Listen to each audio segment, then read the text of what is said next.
البدع والأهواء، أهل البدع العقائدية وأهل البدع السياسية. نقول بيننا وبينكم السلف، بيننا وبينكم الكتب، كان فيقول البدع بيننا وبينكم. بسم الله الرحمن الرحيم. الحمد لله الذي أرسل رسوله بالهدى ودين الحق ليظهره على الدين كله وكفى بالله شهيدا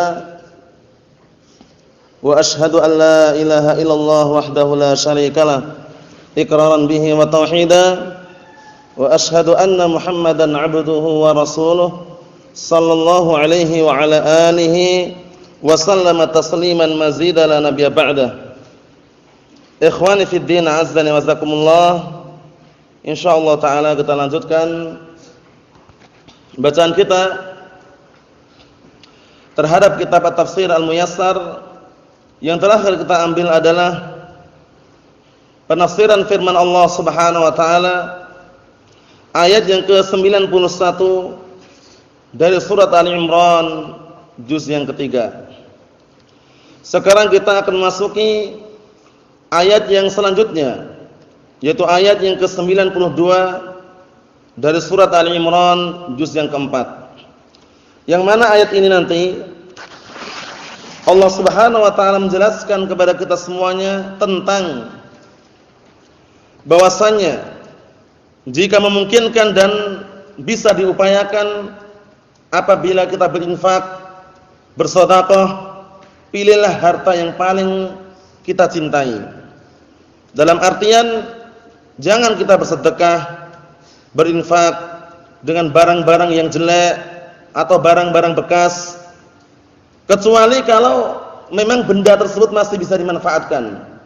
Dalam artian mungkin pakaian bekas, pakaian mustakmal sudah dipakai tapi masih bisa dipakai, tidak masalah. Namun yang paling afdal adalah yang paling bagus dan paling dia cintai. Naam, seperti itu. Bukan berarti ketika dia mensedekahkan, memberikan kepada saudaranya pakaian bekas atau barang bekas kemudian tidak dinilai sedekah, bukan begitu. Tetap dinilai sedekah. Tetap dinilai dia dapat pahala juga. Cuman yang paling afdal adalah yang paling kita cintai. Jadi kita punya harta yang paling kita cintai, kemudian kita sedekahkan, kita infakkan, itulah yang terbaik. Tapi kalau enggak memungkinkan, ya mungkin karena istilahnya barakallahu fikum keterbatasan keberadaan kita atau yang semisalnya, semampunya. Sebagaimana firman Allah Subhanahu wa taala, fattaqullaha mastata'tum. Bertakwalah kalian kepada Allah Subhanahu wa taala semampu kalian. Kita lihat. Qala Allah taala berfirman, "Lan tanalul birra hatta tunfiqu mimma tuhibbun, wa ma tunfiqu min syai'in fa innallaha bihi 'alim." Artinya, tidaklah kalian meraih sebuah kebaikan, mendapatkan sebuah kebaikan. Kebaikan di sini sebagaimana yang akan kita baca nanti maknanya adalah surga. Maknanya adalah surga. Tidaklah kalian meraih surga, mendapatkan surga hingga kalian mau menginfakkan harta atau dari apa yang kalian cintai. Maksudnya menginfakkan sesuatu yang engkau cintai. Jadi yang diberikan, yang diinfakkan, sedekahkan itu adalah sesuatu yang kita cintai. Kita senang dengan sesuatu tersebut. Naam, seperti itu. Bukan sesuatu yang kita enggak suka, sudah rusak, enggak bisa dipakai lagi, baru disedekahkan, itu kurang tepat ya. Tapi kalau misalkan sesuatu yang mustakmal, yang sudah digunakan, kemudian masih bisa dimanfaatkan, insyaallah taala tetap mendapatkan pahala sedekah walaupun tidak seafdal yang pertama. Nah, misalkan ada orang mensedekahkan pakaian atau jubah yang baru misalkan, tentunya lebih afdal dengan jubah yang bekas. Tapi ketika orang memberikan jubah bekas tadi atau pakaian yang bekas tadi dan masih bisa digunakan, bukan berarti dia tidak dapat pahala, tapi tetap dapat pahala. Nah, hanya saja pahala yang pertama lebih besar. Maaf insyaallah. Naam. Kita lihat di sini. Wa ma tunfiqu min syai'in fa innallaha bihi 'alim. Dan apa saja yang kalian infakkan dari sesuatu, maksudnya apa? Maksudnya sedikit ataupun banyak yang kalian infakkan, maka sesungguhnya Allah taala mengetahuinya. Jadi sedekah atau infak, sedikit banyak itu sebenarnya akan menjadi besar di hadapan Allah taala tergantung dengan niatnya. Tergantung dengan niatnya. Kam min 'amalin saghirin Na barakallahu fikum tukabbiruhu an-niyah wa kam min amalin kabirin tusaghiruhu an-niyah. Atau semakna itu diungkapkan para ulama betapa banyak amalan yang kecil namun bisa menjadi besar di hadapan Allah taala tergantung dengan niatnya.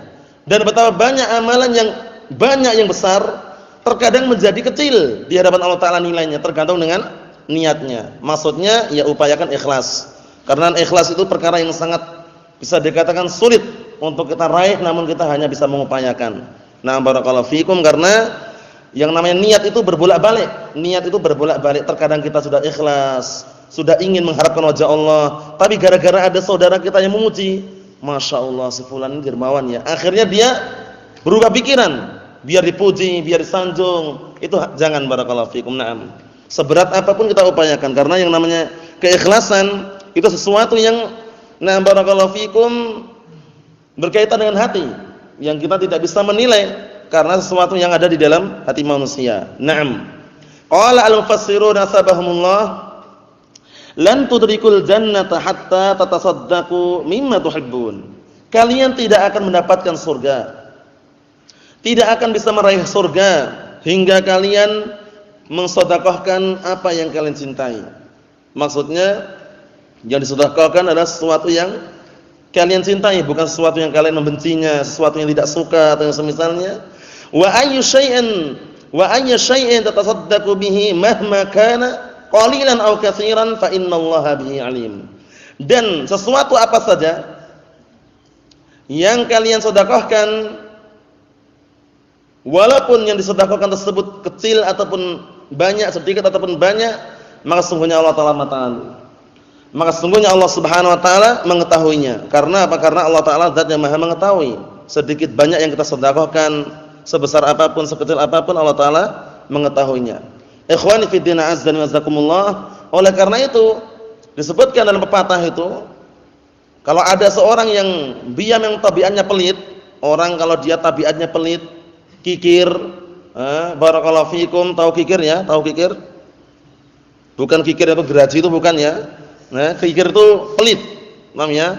Pelit itu apa yang istilah lainnya pelit itu? Intinya pelit itu lawan dari dermawan.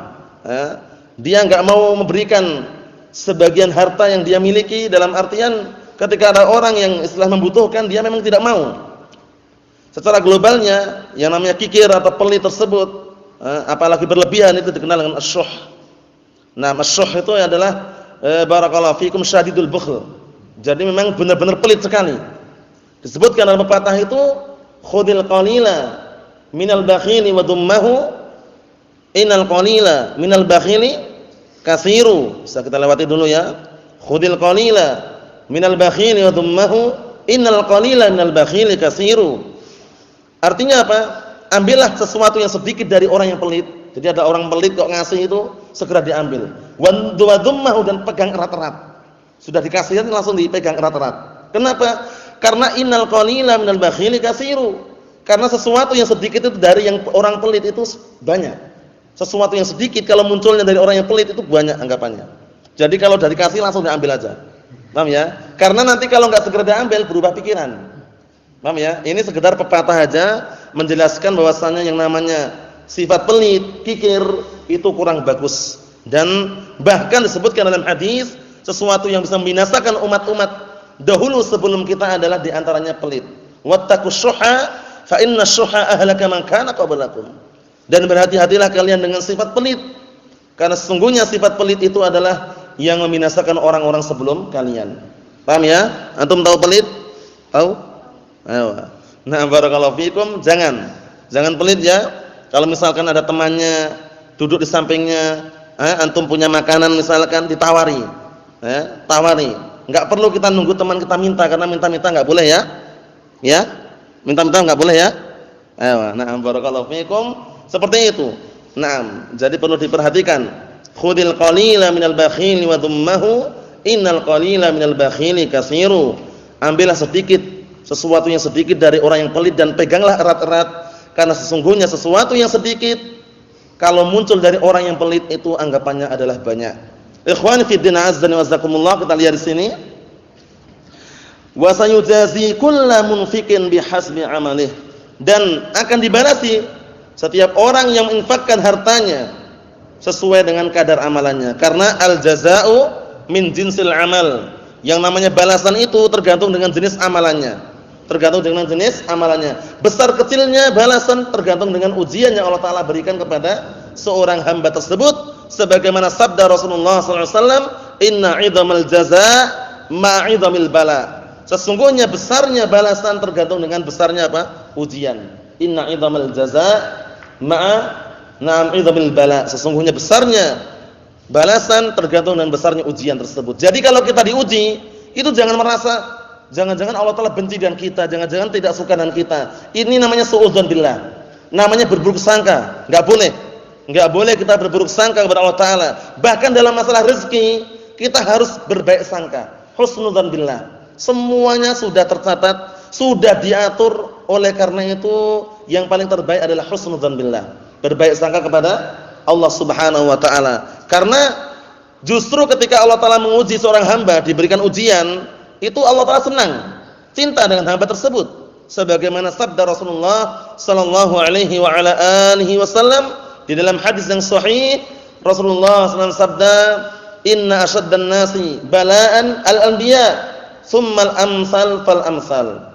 Atau thumma salihun thumma al-amsal fal-amsal. Diriwayatkan dalam berbagai macam riwayat. Artinya sesungguhnya manusia yang paling besar ujiannya itu adalah para nabi, kemudian orang-orang saleh, kemudian yang semisalnya dan yang semisalnya. Dan disebutkan dalam hadis tersebut bahwasanya innallaha idza ahabba qauman ibtalahum faman radiya falahu ridha wa man sakhita falahu sukht. Artinya sesungguhnya Allah Ta'ala apabila mencintai sekelompok kaum itu menguji mereka, diberikan ujian, cobaan, berhasil atau enggak dengan ujian tersebut. Dan sudah kami jelaskan berkali-kali, yang namanya ujian cobaan itu bukan bayangannya musibah, bencana, tidak. Harta yang melimpah itu ujian. Kekayaan yang sangat banyak, luas itu ujian juga. Karena ujian ada dua jenis. Ujian berupa musibah, ujian berupa kenikmatan. Ujian berupa musibah, bagaimana kita cara menanggapinya? Bersabar, terima. Tidak boleh berkeluh kesah. Ujian yang berupa kenikmatan kita menanggapinya dengan rasa apa? Syukur.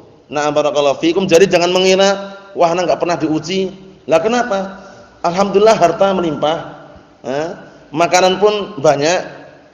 Badan pun sehat terus. Itu jangan mengira itu bukan ujian, itu ujian. Itu ujian barakallahu fikum, bersyukur atau tidak dengan ujian tersebut. Paham ya? Kemudian ketika orang ditimpa musibah, ditimpa sebuah cobaan, kesusahan, itu juga ujian, bersabar atau tidak. Nah, faman radiya falahu ridha wa man sakhita falahu sukht. Barang siapa yang dia ridha, pasrah dengan ujian tersebut, dia akan mendapatkan keridhaan Allah Subhanahu wa taala, dan barang siapa yang dia murka, tidak terima dengan ujian tersebut, dia mendapatkan kemurkaan Allah Subhanahu wa taala. Ikhwani fid din, azza wa jazakumullah. Jadi gambaran globalnya, jangan sampai kita mengira ujian itu hanya cobaan yang berupa musibah, bala, petaka, bukan. Terkadang kita diberikan kehidupan yang barakallahu fikum mewah, harta yang melimpah, tidak pernah sakit, badan sehat terus, itu ujian. Ujian untuk menguji hamba tersebut bersyukur atau tidak. Karena apa? Karena sudah sebutkan dalam hadis yang sahih riwayat Muslimun, dari hadisnya Abi Yahya Suhaib bin Sinan radhiyallahu anhu, Rasulullah mengatakan apa? Ajaban li amril mu'min, inna amrahu kullahu lahu khair wa laysa dzalika li ahadin illa lil mu'min. Artinya apa? Sungguh menakjubkan. Sungguh indah sekali. Perkaranya seorang mukmin itu semuanya bagus, bayangkan. Perkaranya seorang mukmin semuanya bagus. Barakallahu fikum. Kenapa? Dan hal ini, perkaranya seorang mukmin dikatakan bagus ini tidak dirasakan kecuali orang mukmin saja yang bisa merasakannya. Kenapa kalau dikatakan bagus? In asabathu sarra syakara fakana khairan lah. Wa in asabathu dharra sabara fakana khairan lah. Artinya jika seorang mukmin tersebut mendapatkan kebahagiaan, kesenangan, kenikmatan, dia bersyukur. Ini kebaikan untuknya. Dan apabila seorang hamba tersebut ditimpa sebuah ujian berupa musibah, kesusahan, dia bersabar. Ini juga kebaikan untuknya. Oleh karena itu ikhwan fiddin, a'azzani wa jazakumullah, kita semuanya hendaknya melatih diri-diri kita untuk senantiasa bersabar. Karena bersabar itu bukan orang yang apa? Bukan orang yang kuat gulatnya, itu bukan. Paham ya? Bukan orang yang kuat apa? Push up-nya bukan. Bukan orang yang kuat berbelan, itu bukan. Paham ya? Sabar itu orang yang bisa menahan amarahnya. Ketika dia marah bisa menahan dirinya. Jadi dia enggak langsung emosi gitu ya. Nah, sebutkan dalam sebuah hadis, laisa asy-syadidu bisur'ah, innamas syadidu alladzi yamliku nafsahu 'indal ghadab. Orang yang kuat itu bukan orang yang kuat gulatnya. Bukan orang yang kuat gulatnya ya. Nah, gulat menang terus. Tapi kalau dikit-dikit marah, emosi. Saudaranya enggak sengaja sikut itu ada. Paham ya? Tonjok misalkan, hati-hati. Bukan itu. Kata Rasulullah, sesungguhnya orang yang kuat adalah alladzi yamliku nafsahu 'indal ghadab. Orang yang bisa menahan jiwanya ketika marah. Sabar, barakallahu fikum. Na'am. Karena apa? Karena kesabaran ini memang butuh dan diperlukan oleh seorang hamba. Itulah yang dikatakan orang yang kuat adalah alladzi yamliku nafsahu 'indal ghadab. Itu orang yang bisa menahan dirinya ketika dia marah. Ikhwani fi din, azza wa jazakumullah, kita lihat di sini. Ayat yang berikutnya ayat mengenai na'am barakallahu fikum Bani Israil. Jadi Bani Israil semula dahulu sebelum diturunkan kepada mereka Taurat, na'am barakallahu fikum, Bani Israil itu anak-anak keturunan Ya'qub alaihissalam. Ingat-ingat, Israil itu Ya'qub alaihissalam. Israil adalah Ya'qub alaihissalam. Tulis nanti ya. Israil adalah Ya'qub alaihissalam. Jadi kalau Bani Israil itu berarti anak-anak keturunan Nabi Ya'qub alaihissalam. Naam, barakallahu fikum. Kenapa kisah yang disebutkan dalam ayat yang ke-93 dari surat Al-Imran ini, Bani Israil dahulunya sesuatu makanan itu semua makanan dihalalkan untuknya. Tapi ternyata mereka sendiri yang mengharamkan beberapa makanan untuk dirinya. Akhirnya benar-benar diharamkan itu loh. Bayangkan itu. Nah, barakallahu fikum, sebelum turun Taurat, Nah barakallahu fikum, dahulunya semua makanan halal untuk Bani Israil, kecuali beberapa makanan yang memang Bani Israil sendiri yang mengharamkan untuk dirinya. Allahul musta'an. Berarti menunjukkan bahwasannya apa? Menunjukkan bahwasannya gerak-gerik mereka tidak berlandaskan dengan syariat atau ajaran yang diajarkan oleh Nabi mereka. Allahul musta'an. Kita lihat. Qala Allah Ta'ala berfirman, kullu ta'ami kana halal li Bani Israil illa ma harrama Israilu ala nafsih. Seluruh makanan dahulunya halal untuk Bani Israil. Bani Israil anak-anak keturunan Nabi Ya'qub alaihissalam. Bani Israil anak-anak keturunan Nabi Ya'qub alaihissalam. Israil itu Ya'qub alaihissalam. Israil siapa? Ya'qub alaihissalam. Nah, tulis nanti ya. Ayo, na'am barakallahu fikum, seperti itu. Dahulunya semua makanan halal untuk Bani Israil, kecuali makanan yang memang Israil sendiri mengharamkan untuk dirinya. Min qabli an tunazzalat Taurah, sebelum turunnya Taurat. Taurat diturunkan kepada Nabi siapa? Antum? Taurat diturunkan Nabi siapa? Ibrahim atau Musa? Atau Ya'qub? Ismail? Allah musta'an. Kitab Taurat diturunkan kepada siapa? Nabi Nuh, Nabi Ya'qub, Nabi Isa atau Nabi siapa? Nabi Musa alaihissalam. Jangan keliru ya. Taurat diturunkan kepada Nabi Musa. Al-Quran diturunkan kepada Nabi siapa? Al-Quran? Nabi? Siapa Nabi kita? Muhammad sallallahu alaihi wasallam. Ahsan. Jadi Al-Quran diturunkan kepada Nabi Muhammad sallallahu alaihi wasallam. Injil kepada Nabi siapa? Nabi Isa. Paham ya? Nabi Isa. Nah, itu nanti barakallahu fikum diulang-ulang terus biar melekat. Naam. Kita lihat di sini barakallahu fikum, qul fa'tu bit-taurati fatsluha in kuntum shadiqin. Katakanlah, datangkanlah Taurat dan bacalah isi kandungan Taurat tersebut jika kalian benar-benar jujur dan benar. Ini menunjukkan bahwasannya apa? Butuh dalil itu loh. Enggak sembarangan, butuh dalil. Dalilnya ada. Harus buktikan. Qul hatu burhanakum in kuntum shadiqin. Seperti itu. Datangkan argumen kalian, bukti kalian kalau benar-benar kalian jujur. Kita lihat tafsirannya. Qala al-mufassirun asbahumullah kullul at'imati at-thayyibati kanat halalan li abna'i Ya'qub alaihi salam. Seluruh makanan-makanan yang baik dahulunya halal untuk anak-anak keturunan Nabi Ya'qub alaihi salam. Illa ma harrama Ya'qub ala nafsihi, kecuali yang memang barakallahu fikum diharamkan Ya'qub atas dirinya. Kenapa sebabnya kok diharamkan? Limaradin barakallahu fikum nazala bih, dikarenakan sebab penyakit yang memang Allah Ta'ala turunkan padanya, Allah Ta'ala tetapkan. Wa dzalika min qabli an tunazzala Taurat, yang seperti itu terjadi sebelum diturunkan Taurat. Falamma nuzilatit Taurat harramallahu ala bani Israil ba'dal at'imah allati kanat halalan lahum. Kemudian ketika sudah diturunkan Taurat, setelah diturunkan Taurat, Allah Ta'ala haramkan atas Bani Israel sebagian makanan-makanan yang dulu halal untuk mereka. Wa dzalika, tapi sebabnya lain sudah. Kalau awal mulanya Ya'qub alaihissalam memang mengharamkan beberapa makanan untuk dirinya karena sebabnya sakit. Sebabnya karena sakit, jadi ada udzur.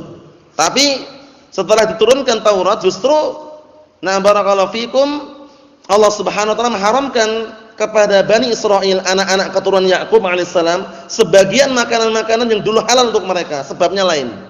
Sebabnya bukan karena sakit. Sebabnya apa? Wa dzalika lidzulmihim wa baghihim. Sebabnya karena kezaliman mereka dan barakallahu fikum dan baginya mereka. Bagi sama zulm itu hampir sama ya. Barakallahu, baghiyun sama zulmun itu hampir sama maknanya. Intinya sebabnya karena kezaliman mereka. Sebabnya karena kezaliman mereka. Qul lahum ayyuhar rasul, katakanlah kepada mereka wahai rasul, hatut taurata, datangkanlah Taurat.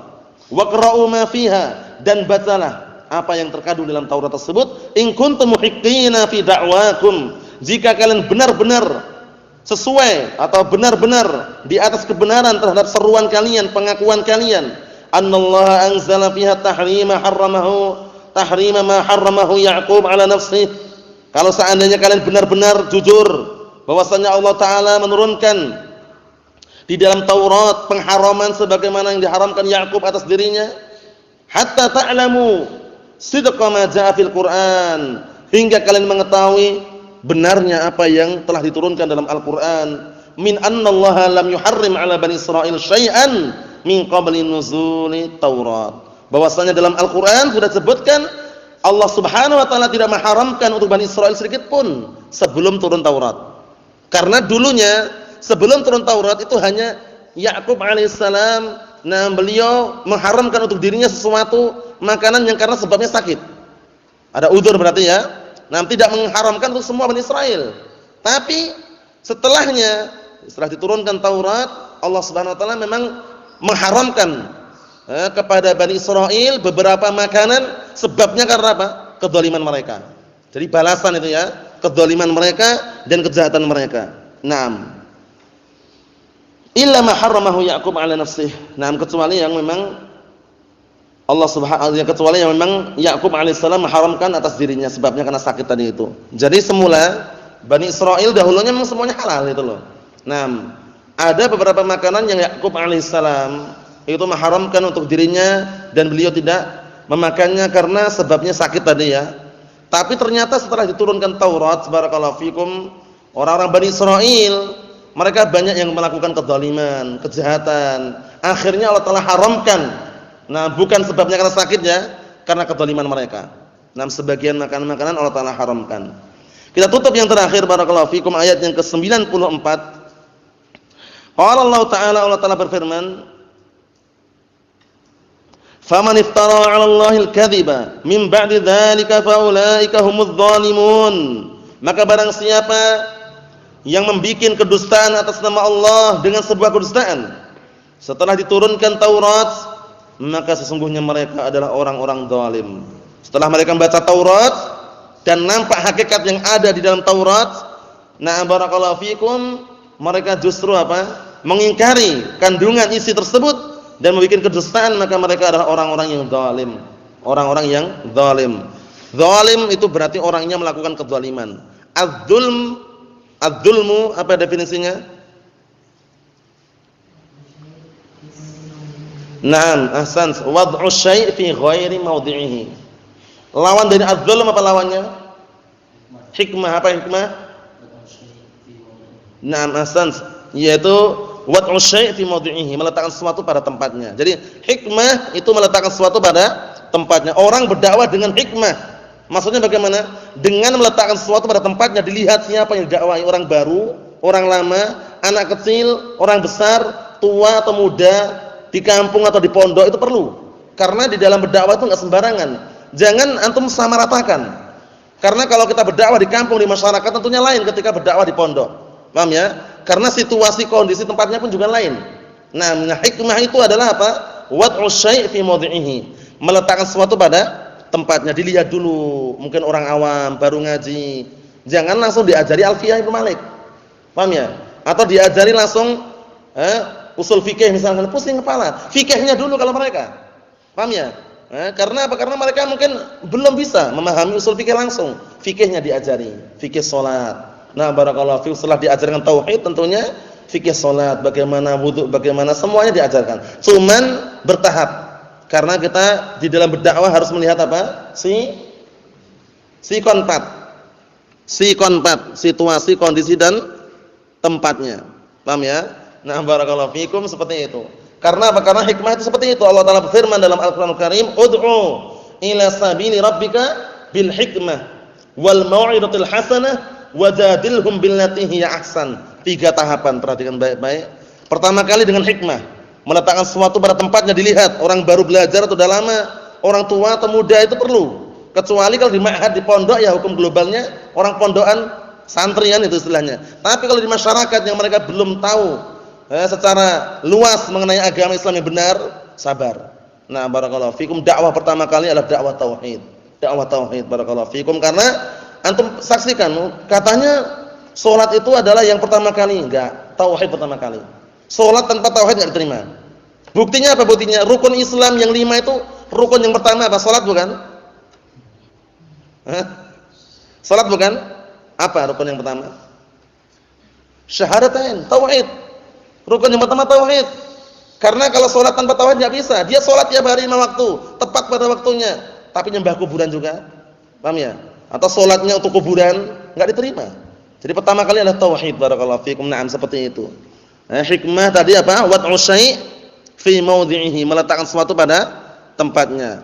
Kemudian adzulm, kedzaliman, wad'u syai' fi ghairi mawdi'ihi, meletakkan sesuatu tidak pada tempatnya. Ini nanti yang belum tercatat dicatat ya, dihafalkan ya. Nah, barakallahu fikum, upayakan suatu ketika ditanya bisa. Nanti ya tercatat ini insyaallah ya. Nanti yang belum tahu dikasih tahu. Nah, barakallahu fikum, seperti itu. Naam.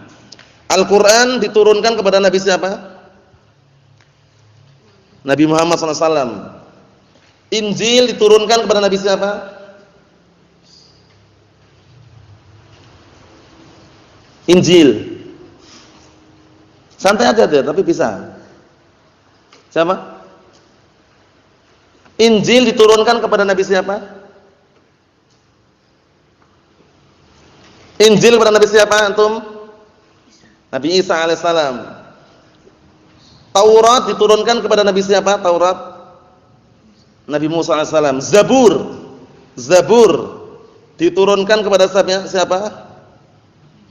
Nabi Dawud alaihissalam. Masih lihat tadi ya? Lihat tadi kan? Lain kali jangan lihat ya.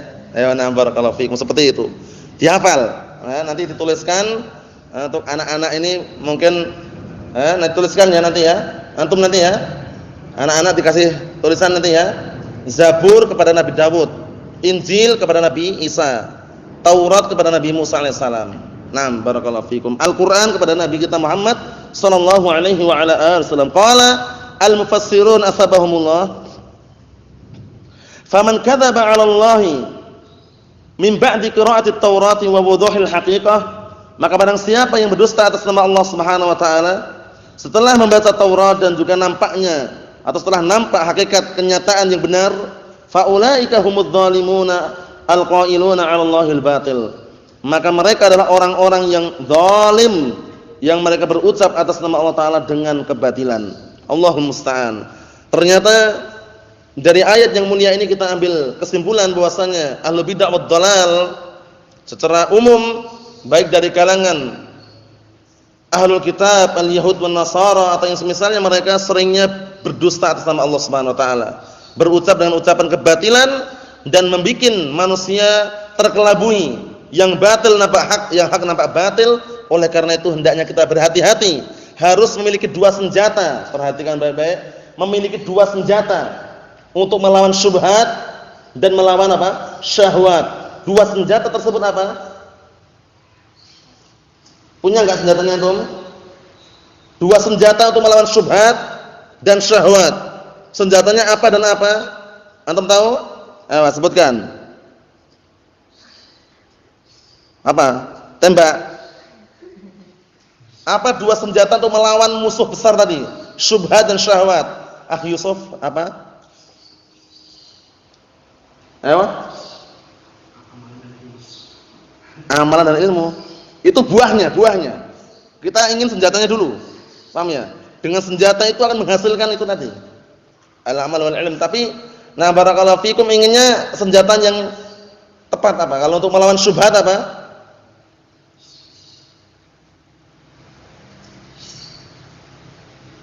Apa? As-sunnah. Itu bagiannya. Kalau antum menyebutkan tadi apa tadi? Al-amal wal ilm. Itu juga bisa, cuman yang sering sebutin para ulama itu kalau syubhat adalah al-ilmu wal yakin. Paham ya? Syubhat itu senjatanya al-ilmu wal yakin. Kalau syahwat apa senjatanya? Antum?